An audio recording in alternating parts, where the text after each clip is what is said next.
Good day, everyone, and our topic today is about rational root theorem. In this topic, we are going to deal with terms, roots, and zeros. Okay, so when we have those terms, okay, we are referring to the roots and zeros as the values of x that makes the mathematical equation true. Okay, so kapag meron tayong roots and zeros, parehas lang po sila ng sense. Again, they are the values of x that makes the mathematical equation or function true. Okay, or which makes the equation equal to 0. In this topic, our objectives are correctly apply the rational roots theorem and correctly apply the factor theorem or synthetic division. Let us now recall what is our P of x, in which we are going to identify what is our leading term and the constant term dun sa ating given. Let P of x be a polynomial.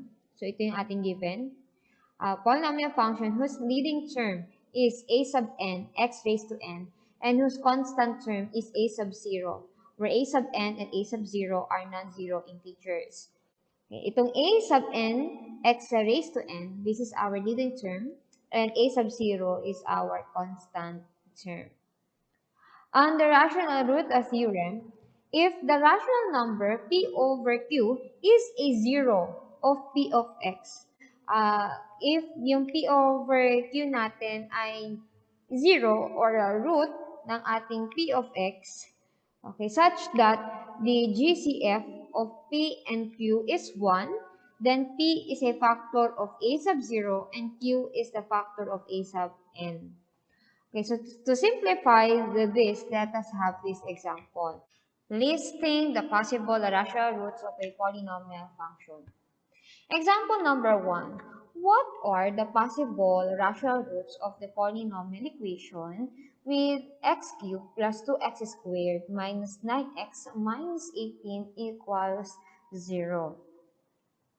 For our solutions, like what we did earlier, we are going to get the factors of p and q. P is found dun sa ating constant term and the q is found dun sa ating leading term, numerical coefficient ng ating leading term. Okay?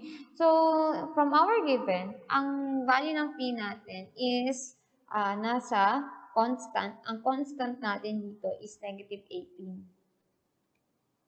Okay, and then dito naman is 1. Okay, dito sa ating leading term. Since wala kayo nakita dyan na number, automatic na ang Q na dyan is 1. Okay, so let us now look for the factors of 18 in which we are going to list it in such a way na meron tayong isang positive at isang negative. Okay, so what are the numbers na pwede na ilagay natin kay 18? So we can have positive and negative 1, positive and negative 18. Kasi kapag pinag-multiply natin ang 1 sa 18, okay, ang sagot is 18. So, factors natin is 1 and 18. Another thing, we have here, ano pa ba, pag 18? So, meron tayong 6 and 3. So, positive and negative 6 and positive and negative 3. 6 times 3, that is still 18. Meron pa tayong isang makukuha na pair ng numbers na magiging sagot is 18. We have also 9 and 2. Diba? 9 times 2 equals 18. So, positive and negative 9 and positive and negative 2.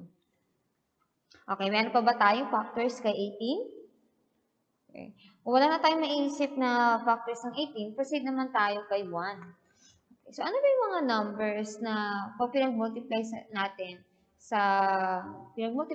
na magiging sagot is 1?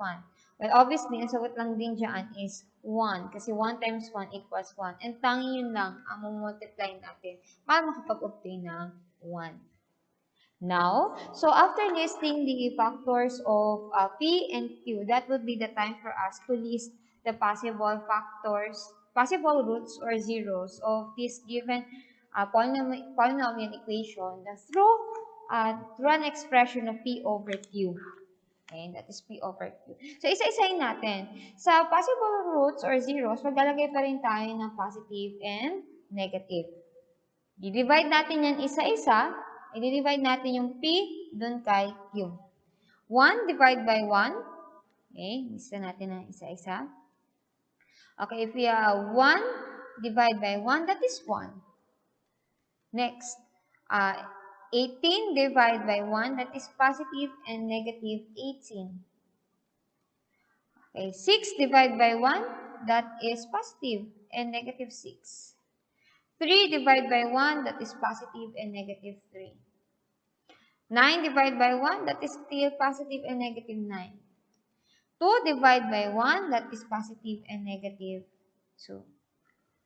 Okay, so in this possible roots or zeros ng ating polynomial equation, we have positive and negative 1, positive and negative 18, positive and negative 6, positive and negative 3, positive and negative 9, and positive and negative 2.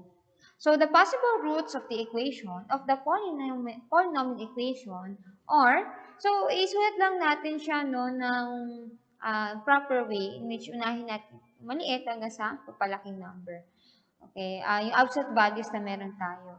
So, we have here positive and negative 1.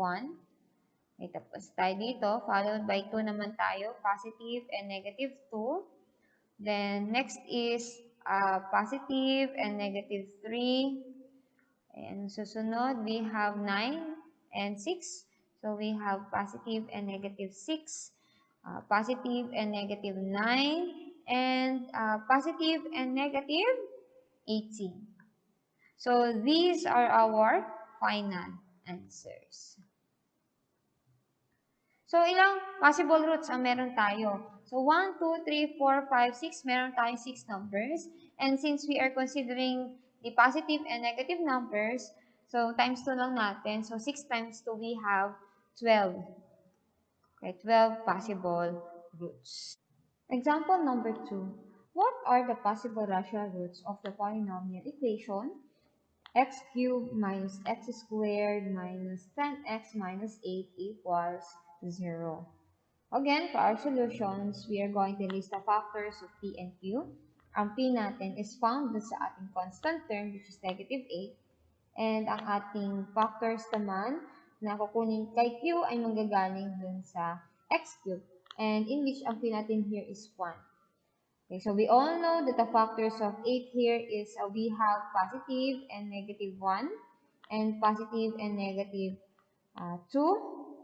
Okay, kasi si 8 ay divisible by 2. And then, ano pa ba? Positive and negative 4. Kasi si 8 ay divisible by 4. Tayo natin i-divide si 8 by 4.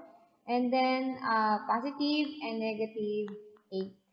Kasi 8 divided by 8, that is 1. So, that means 8 is divisible by 8. Meron pa ba tayong ibang numbers na kaya pa natin ipag-multiply na ang magiging sagot is 8, aside from 1, 2, 4, and 8?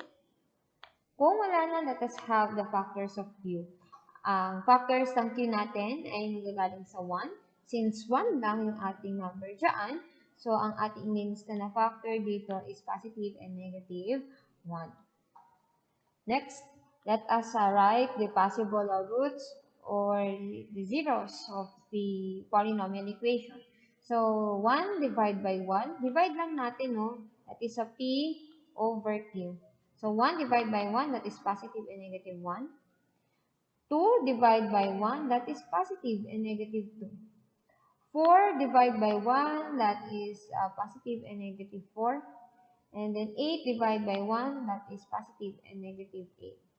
So, the possible roots of the equation are this. Sulat lang natin. So, positive and negative 1, positive and negative 2, positive and negative 4, and positive and negative 8. So, if we have 4 numbers rather, considering naman sa ating positive and negative signs, so we have 4 times 2 equals 8 possible roots. Okay, we have here 8 possible roots. Positive 1, negative 1, positive 2, negative 2, positive 4, negative 4, and positive 8, negative 8. Example number 3. What are the possible natural roots of the polynomial equation? Paano pag ganito naman? So, 6x raised to 4 minus 7x cubed minus 9x squared plus 7x plus 3 equals 0. Like what we did sa ating mga previous examples, let us have the factors of p and q.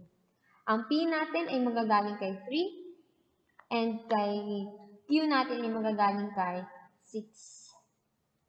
Okay, so lista natin mga factors ng p or ng 3. As you will all know, ang mga factors lang ng 3 is 1 times 3. So we will write plus positive and negative 1 and positive and negative 3. Next, so we have the factors of q, which is 6 naman, magagaling. So, ano ba yung mga numbers na kapag multiply natin, sagot ay 6. So, we have positive and negative 1, positive and negative 6. Well, 1 times 6, that is 6. And then we have also positive and negative 2, and positive and negative 3. Okay, itong pares na to ng 2 and 3, that is 6. So, the possible roots or zeros, having p over q, iisa-isahin natin yan na i-divide dun sa ating q. Okay, isa-isahin natin. So, we have here 1 divided by 1, that is positive and negative 1. Okay, 1 divided by 1 over, 1 divided by 6, that is positive and negative 1 over 6. Okay, dapat ito yung nasa numerator, itong 1. Okay, nasa p natin, yung values ng p natin dyan. Next, 1 over 2. So, we have here positive and negative 1 half. Next, we have also 1 divided by 3. So, we have positive and negative 1/3. Okay, next, we have also here, ito naman ang i-divide natin. So, tapusin natin itong i-divide, itong 1 kay 1, 6, 2, 3. Isa-isahin naman natin. Ito namang 3 naman na ito, i-divide natin sa 1, 6, 2, and 3. Okay. So, 3 divided by 1, that is 3. So, positive and negative 3. Next, 3 divided by 6. Okay, 3 divided by 6, that is same with 1 half. And meron na tayong 1 half dito. So, okay na po tayo sa 3 over 6. Next, 3 divided by 2. So, we have 3 over 2. We cannot simplify 3 over 2. So, and wala siyang kaparehas ng ibang mga rational roots kanina ay na nakasulat na dito. So, we have positive and negative 3 over 2. And then last, 3 divided by 3, that is 1. That is 1.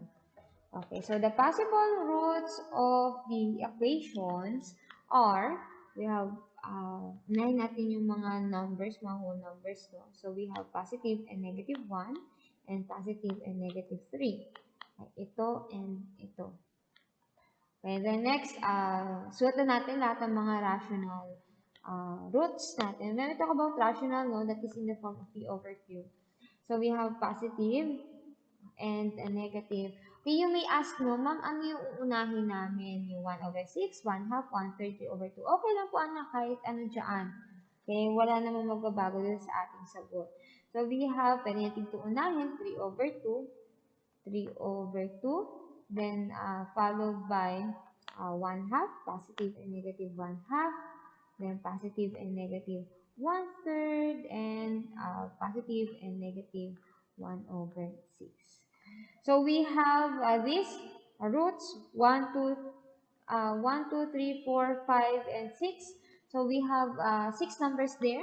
And since we are considering the positive and negative signs, so therefore, meron tayo 6 times 2 equals 12. Okay, 12 possible roots. Okay, kapag, kung ilan yung dami ng ating numbers dito, ita times 2 lang natin. Kasi meron tayong isa para sa positive at isa sa negative. So, therefore, we have 12 possible roots of the given equation. Let's be reminded that we are looking for the possible roots only. Hindi pa natin kinukuha yung mismong roots ng ating given. Okay? Yun yung ating hinahanap sa rational root theorem by identifying what is or what are the roots of the given equation or function.